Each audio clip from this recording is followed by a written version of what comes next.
नांदेडच्या आलेगाव शिवारामध्ये ट्रॅक्टर विहिरीत कोसळून भीषण अपघात झाला आणि या ट्रॅक्टरमध्ये महिला मजूर होत्या।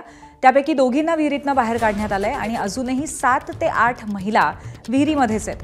बचाव कार्यासाठी जेसीबी आणि क्रेन घटनास्थळी पोहोचली आहे आणि या सर्व महिला हिंगोलीच्या वसमत तालुक्यातल्या गुंज गावातील आहेत।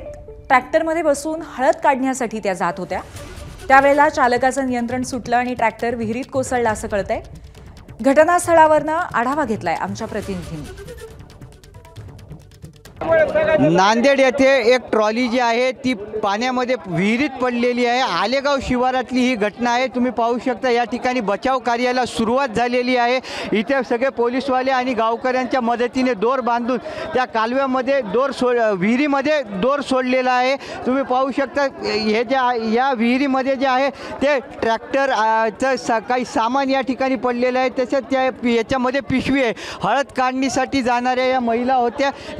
या सर्व जण जे होते ते या कालव्यामध्ये अडकलेले आहे। नेमके किती जण अडकलेले आहे हे सांगण्यासाठी आपल्यासोबत स्वतः आरडीसी साहेब वडतकर साहेब, काय घटना घडलेली आहे सांगा। सकाळी ट्रॅक्टर या विहिरीमध्ये पडलं, त्यामध्ये काही महिला होत्या, 2 निघालेल्या आहेत। अजून 7 ते 8 असण्याची शक्यता आहे। आम्ही आता क्रेनद्वारे हे लवकर काढायचा प्रयत्न करत आहोत। या ठिकाणी क्रेन देखील पाचारण करण्यात येणार आहे। काही वेळातच या ठिकाणी क्रेनसुद्धा येणार आहे। तुम्ही पाहू शकता पूर्ण गाव जे आहे ते पूर्ण हे मदत कार्य करण्यासाठी या गावकरी या ठिकाणी आलेले आहेत।